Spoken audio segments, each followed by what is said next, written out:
بسم اللہ الرحمن الرحیم۔ السلام علیکم ناظرین۔ ناظرین، 2 دن سے خبریں بہت گرم ہیں اور یہ گرما گرمی چلے گی آگے بھی۔ عید بھی جیسا کہ ہمیشہ ہوتا تھا کہ عید سائلنٹ گزر جاتی تھی، یعنی لوگ اپنی عید میں مصروف ہوتے تھے، نماز پڑھتے تھے اور رشتہ داروں سے میل ملاقاتیں، چھٹیاں، لیکن عید بھی خاموشی سے گزرتی دکھائی نہیں دے رہی۔ اور عید کے فوراً بعد تو جیسے بھونچال آنے کا امکان ہے۔ اور ناظرین، جو ہوا 27ویں شب، جو سعودی عرب میں 27ویں شب اور یہاں 26ویں شب تھی، وہ تو جو ہوا سب نے دیکھ بھی لیا، سن بھی لیا، اس پہ لان تان لانت ملامت بھی کر لی، لیکن پتہ نہیں کس نے کیا، کیا ہوا، ہم تو وہاں موجود نہیں تھے۔ لیکن یہ وہ مقام ہے کہ جس کو میں اگنور، نعوذ باللہ استغفر اللہ، کروں بھی، کوئی اور بھی کرے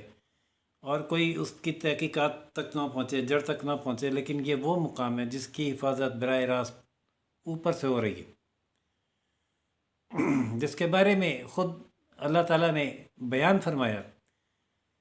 کہ جب نبی کریم صلی اللہ علیہ وسلم موجود ہوں تو کوئی بھی کسی بھی دوسرے شخص کی آواز اس محفل میں نبی کریم صلی اللہ علیہ وسلم کی آواز سے بلند نہ ہو کہ کہیں اس گستاخی میں تم اپنے اعمال ضائع کر بیٹھو۔ وہ مقام جہاں نبی کریم صلی اللہ علیہ وسلم محو استراحت ہیں، اور جہاں جس کے ادب کا یہ عالم ہے کہ کوئی بھی دنیاوی بات بھی بلند آواز میں نہیں کی جا سکتی، سرگوشی میں، اور کوشش یہی ہوتی ہے کہ وہ اوائڈ ہو۔ کہا جا رہا ہے کہ جناب وہاں پہ فیصلے ہوتے تھے، وہاں پہ ریاست چلتی تھی، وہاں پہ سلطنت کے امور نمٹائے جاتے تھے، ریاست بھی چلتی تھی، سلطنت بھی ہوتی تھی۔ کون کرتا تھا؟ نبی کریم صلی اللہ علیہ وآلہ وسلم، جو کہ ریاست کے سربراہ تھے۔ اور آپ ہی صلی اللہ علیہ وسلم کا یہ احترام ہے کہ کسی اور کی آواز آپ کی آواز سے وہاں بلند نہ ہو، جو جائے کہ نعرے لگائے جائیں اور نعوذ باللہ گالیاں دی جائیں اس چار دیواری میں۔ وہ تو اللہ دیکھ رہی ہے، نوٹ ہو گیا کون کون کس نے کیا کیا کیا، اور وہ کرنے والے جانے اور اللہ جانے۔ پتہ نہیں اس میں توبہ کا کوئی طریقہ ہے یا نہیں، اور ہے تو ہو سکتا ہے کہ ان کی توبہ قبول ہو جائے، اور نہیں ہوتی تو پھر معاملہ اللہ اور ان بندوں کا ہے۔ ہم بڑھتے ہیں آگے کہ یہ ہوا کیسے۔ وفاقی وزیر داخلہ رانا نثار نے ایک بہت تھوڑے سے سخت لہجے میں لیکن ٹھنڈی میٹھی پریس کانفرنس کی، جس میں یہ صرف انہیں بتانے کی کوشش کی گئی کہ جو آپ نے کیا وہ ہم بھی کر سکتے ہیں۔ 200-250 لوگ اکٹھے کرنا کسی بھی پارٹی کے لیے، خود پیپلز پارٹی، مسلم لیگ نون، یا کوئی چھوٹی پارٹی، تانگا پارٹی بھی لے لیں، تو 200-250 بندے اکٹھے کر کے کسی کے خلاف نعرے بازی کسی چار دیواری میں کروا دینا کوئی ایسا ناممکن اور مشکل کام نہیں ہے۔ آپ نے مسجد نبوی کا تقدس تعمیل کیا، اس کا حساب آپ اللہ کے ہاں دیں گے۔ یہاں بقول رانا ثناء اللہ صاحب کے کہ ان کے کارکن بےتاب تھے، اور وہ چاہتے تھے کہ اس کی منصوبہ بندی کرنے والوں کو جواب دیا جائے۔ ناظرین، اس کے 2 پہلو ہیں۔ ایک تو پہلو یہ ہے کہ وہی طریقہ اختیار کیا جائے جو پی ٹی آئی نے جب سے یہ مارد وجود میں آئی ہے اختیار کر رکھا ہے، گالم گلوچ، گھراؤ اور دھمکیاں، بدتمیزی، بیہودگی، سب کر سکتے ہیں، لیکن یہ ہر ایک کا طریقہ نہیں ہے۔ یہ طریقہ پی ٹی آئی کا ہی ہے، کیونکہ جن کا سرغنہ ایک جاہل اور بدزبان آدمی ہے، جس کی منہ سے ہمیشہ غلاظت ہی نکلتی ہے، اس کے جو پیروکار ہیں وہ ان کی بھی ایک نسل تیار ہو چکی ہے، جو نہ بھائی دیکھتی ہے، نہ باپ دیکھتی ہے، نہ استاد دیکھتی ہے، نہ عمر دیکھتی ہے، نہ رشتہ دیکھتی ہے۔ اگر وہ آپ بات کر رہے ہیں پالیسی کے خلاف ہی صحیح، شخصیت چھوڑ دیں خان کی، تو بھی وہ آپ کے ساتھ وہ کرتے ہیں کہ علمان الحفیظ۔ ان کا تو علاج آج کل یہی ہے کہ دور سے سلام، اور یہی علاج اور یہی اعلان کیا، ان کا کہ کوئی مشکل کام نہیں ہے، لیکن ہم یہ طریقہ اختیار نہیں کرنا چاہتے، اور میں نے کارکنوں کو بڑی سختی سے کہہ دیا ہے کہ پارٹی کی اجازت یا پارٹی کی لائن کی پالیسی کے خلاف اگر کسی نے کسی پی ٹی آئی کے کسی ورکر یا سو کالڈ لیڈر جو کہ اپنے آپ کو کہتے اور سمجھتے ہیں، کوئی ایسے اقدام کرنے کی کوشش کی تو اس کے خلاف ڈسپلنری ایکشن ہوگا۔ لیکن ناظرین، یہ تو وہ طریقہ ہے جو لچر پنے کے مقابلے میں مہذب رویہ ہے جو اختیار کیا جاتا ہے، لیکن ایسا نہیں ہے کہ ریاست اپنا کام نہیں کر رہی۔ رانا ثناء اللہ صاحب نے جو پریس کانفرنس کی ہے اپنا ہوم ورک مکمل کرنے کے بعد کی، جس میں ایک تو خود اعلان کر بیٹھے جن کی مطلب جب شامت آئی دی ہو تو آدمی بیوقوفی بھی کرتا ہے، شیخ رشید صاحب پریس کانفرنس کر کے کہ آپ دیکھیے گا کل حرم میں ان لوگوں کے ساتھ ہوتا کیا ہے۔ اب یہ اعلان کہ کل آپ دیکھیں کہ کل ان لوگوں کے ساتھ حرم میں ہوتا کیا ہے، کیا اس بات کی علامت ہے کہ شیخ صاحب کو وحی آتی ہے؟ ہرگز نہیں۔ یہ اس بات کی علامت ہے کہ انہوں نے بیٹھ کے یہاں پلاننگ کی ہے، اور یہ بات وہی نہیں، ان سے تعلق رکھنے والے صافی حضرات بھی ایک دن پہلے سے کہہ رہے تھے کہ حرم میں یہ ہوگا، اور یہ اس کی منصوبہ بندی یہاں ہوئی۔ اس کے لیے یہاں سے لوگ بھیجے گئے لوگوں کی تعداد 45 تھی، اور کچھ دیگر یو کے سے بھی آئے اور مقامی لوگ بھی شامل کیے گئے، جو ٹوٹل تعداد 145 کے قریب بنتی ہے۔ جہانگیر چیمہ خان صاحب کے براہ راست دوست ہیں، جن کو تحقیقاتی اداروں کی ابتدائی تفتیش کے مطابق خود اس قوم یوتھ کہیں اس کو، یا کل کے واقعے کے بعد قوم لوت کہیں تو زیادہ بہتر ہے، اس کے سرغنہ عمران خان نے براہ راست ہدایت جاری کی ٹیلی فون پر، وہ ٹیلی فون کال ریکارڈ ہو چکی اور محفوظ کی جا چکی ہے۔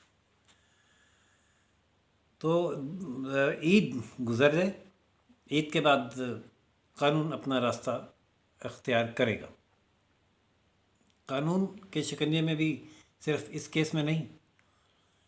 پہلے سے ایک کیس میں موجود ہیں جو ان کے صادق اور امین ہونے کی قلعی جو ہے وہ کھول چکا ہے، اور صرف باضابطہ فیصلے کا انتظار ہے الیکشن کمیشن آف پاکستان کے۔ انہوں نے ہائی کورٹ سے کا وہ فیصلہ تو معطل کرا دیا کہ 1 مہینے کے اندر فیصلہ کیا جائے، لیکن اس فیصلے میں، معطل شدہ فیصلے میں، ہائی کورٹ نے یہ نہیں کہا کہ 1 مہینے کے بعد بھی فیصلہ نہ کیا جائے، یا 1 مہینے میں فیصلہ ہرگز نہ کیا جائے۔ بہرحال الیکشن کمیشن آف پاکستان نے وہ مئی کے وسط تک یہ کیس ملتوی کیا ہے، اور مئی کے وسط میں اس کیس کو چلا کر اس کا فیصلہ سنا دیا جائے گا۔ اور فیٹ تو خان صاحب کو نظر آ رہی ہے، کلیئر کٹ نیلی، بے شمار اکاؤنٹس ہیں 46 کے قریب جو اسٹیٹ بینک آف پاکستان نے کنفرم کیے ہیں، جو خان صاحب کی نالج سے آپریٹ ہو رہے تھے، اور وہ گوشواروں میں دکھائی نہیں دے۔ صرف اتنا ان کی نیلی کے لیے کافی ہے،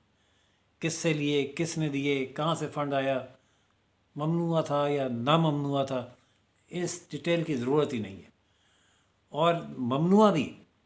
جب ممنوع فنڈنگ اگر ثابت ہو گئی تو پھر خان صاحب کے ساتھ ساتھ ان کی پارٹی بھی جائے گی اور وہ بین ہو جائے گی۔ تو ناظرین، سلیکٹرز سے ایک غلطی ہو گئی تھی، انہوں نے ایک تجربہ کیا جو فلاپ ہوا اور باؤنس بیک ہو گیا۔ فلاپ اس طرح سے ہوا کہ جو آپ کو یاد ہوگا کہ خان صاحب کے آنے کے بعد وہ اتنے کانفیڈنٹ تھے کہ ایک پریس کانفرنس کی گئی جس میں میڈیا سے یہ کہا گیا کہ صرف 6 مہینے مثبت رپورٹنگ کر دیں، اس کے بعد دیکھیں کہ ملک پہنچتا کہاں ہے۔ یہ وہ خوش فہمی تھی جو اس ملک کو لے ڈوبی، اور ملک اس کھڈے میں جا گرا کہ جہاں سے اس کو نکالنے میں بھی شاید اب اس سے زیادہ عرصہ لگے۔ آپ مثال دیکھ ہی رہے ہیں کہ وہ چیزیں جو مکمل کر کے دے دی گئی تھیں خان صاحب سے، وہ بھی نہیں چلیں گی، جس کی بہترین مثال بجلی اور میٹرو ہے۔ اسلام آباد میٹرو جس کا 99% کام مکمل تھا، اور اس کو صرف چلانا تھا، جو یہ 3.5 سال میں نہیں چلا سکے اپنی نیلی کی وجہ سے یا اپنی خباثت کی وجہ سے انہوں نے نہیں چلائی، اور وہ شہباز شریف نے آ کے صرف 4 دن کے اندر اندر آپریشنل کر دی۔ اگلا جو کام تھا، چلیں یہ تو ایک محدود کام تھا ایک شہر کے ایک روٹ کا، ایک جو اگلا کام تھا جو پورے ملک کی بجلی کی سپلائی کا کام تھا، جس سے انڈسٹری بھی چلتی ہے، جس سے پہیہ چلتا ہے، جس سے معیشت چلتی ہے۔ گرمیوں میں اس کی ڈیمانڈ کے مطابق ایندھن کا بندوبست کرنا تھا۔ پاور پلانٹس موجود ہیں 27 سے زیادہ، لیکن وہ ایندھن نہیں خریدا گیا، اور اس کے نتیجے میں یہ ہوا کہ 20 پاور پلانٹ بند پڑے تھے، جن کا ایندھن اب میاں محمد شہباز شریف وزیر اعظم پاکستان نے ایک ہفتے کے اندر اندر کر دیا ہے، اور 1 مئی سے اعلان کیا ہے کہ لوڈ شیڈنگ ختم کی جائے گی۔ ناظرین، یہ ہے ترجیح اس حکومت کی کہ جو پی ٹی آئی کی کوشش ہے کہ ملک کو انتشار کی طرف لے جایا جائے، کسی بھی طریقے سے ان کو جو حکمران طبقہ ہے، جماعت ہے، پی پی اور پی ایم ایل این، ان کو اشتعال دلایا جائے، دھرنے ہوں، مار کٹائی ہو، راستے بلاک ہوں، اور جمہوریت کی بساط لپٹ جائے۔ چاہتے تو وہ الیکشن ہے، لیکن الیکشن ایسے تو نہیں ہوگا، الیکشن بغیر اصلاحات کے نہیں ہوگا۔ اور عید کے بعد پہلا کام الیکشن اصلاحات ہیں، جس کے لیے پارلیمانی کمیٹیوں کے سربراہان کے نام مانگ لیے گئے ہیں تھرو اسپیکر تمام پارلیمانی جماعتوں سے، اور یہ کمیٹی الیکشن اصلاحات کے لیے تجاویز مرتب کرے گی، ان تجاویز کی منظوری ہوگی، اور اس میں آئین قانون میں ترمیم کر کے الیکشن کا ڈول ڈالا جائے گا۔ لیکن یہ واضح کر چکے ہیں چیف الیکشن کمیشنر کے 7 ماہ سے پہلے تو ممکن نہیں ہے، اور اس حکومت کو کوئی جلدی نہیں ہے، یہ پورا ٹینیور مکمل کرنا چاہتی ہے، اور ٹینیور وہ اس لیے مکمل نہیں کرنا چاہتی کہ وہ اس سیٹ اپ کو انجوائے کر رہے ہیں۔ یہ سیٹ اپ تو بہت مشکل ترین اور جوئے شیر لانے کے مترادف ہے، جس میں عمران خان کے کی ہوئی تباہی کو سنبھالنا ہے، ڈوبی ہوئی معیشت کو گھسیٹنا ہے، اور اس لیول تک لانا ہے کہ یہ ڈیفالٹ میں نہ جائے ملک اور سروائیو کر جائے۔ اس مہنگائی کو اگر کم نہیں تو کم از کم مزید بڑھنے سے روکنا ہے، جیسا کہ شہباز شریف صاحب نے ایک بار پھر 50 روپے سے زائد کی اضافے کی پیٹرولیم سمری یہ کہہ کر مسترد کر دی کہ پچھلی حکومت کی نااہلیوں کا بوجھ ہم عوام پر کیوں ڈالیں، اور اس کی سزا عوام کو کیوں دیں، ہم خود اس کو بھگتیں گے اور مینیج اور مینٹین کریں گے، جس کے لیے وہ سر توڑ کوششیں کر رہے ہیں۔ آئی ایم ایف سے شرائط نرم کروائی گئی ہیں، پیکج منظور کروایا گیا، اور اب سعودی عرب کا دورہ صرف دورہ عمرہ نہیں تھا، ان سے بھی کچھ نہ کچھ ریلیف لیا جائے گا۔ تو ناظرین، جیسا کہ میں بتا رہا تھا کہ سلیکٹرز کو اندازہ ہو گیا ہے کہ جو ان کا اس دفعہ کی سلیکشن تھی وہ باؤنس بیک ہوئی ہے، اور نہ صرف بری طرح ناکام ہوئی، بلکہ وہ اب اس ریاست، معاشرے اور ڈیموکریٹک سیٹ اپ کے لیے ایک انتہائی خطرناک رخ اختیار کرتا چلا جا رہا ہے۔ اور جب کوئی چیز اس قدر خطرناک ہو کہ وہ ریاست کی ریٹ کو چیلنج کرنے لگے، تو ریاست کی برداشت کی بھی پھر ایک حد ہوتی ہے۔ اس حد کے کراس ہونے سے پہلے یہ فیصلہ کر لیا گیا ہے کہ یہ جو سب پولیا آستین میں پالا گیا تھا، اس کا اب سر کچل دیا جائے گا، اور جس پر پہلا وار تو ہوگا الیکشن کمیشن آف پاکستان کے ذریعے ڈسکوالیفیکیشن اور پارٹی بیننگ کا۔ اگر اس سے کام نہیں بنتا تو پھر ریاست کمزور نہیں ہے، بڑے بڑے سرکشوں کی سرکوبی کر چکی ہے۔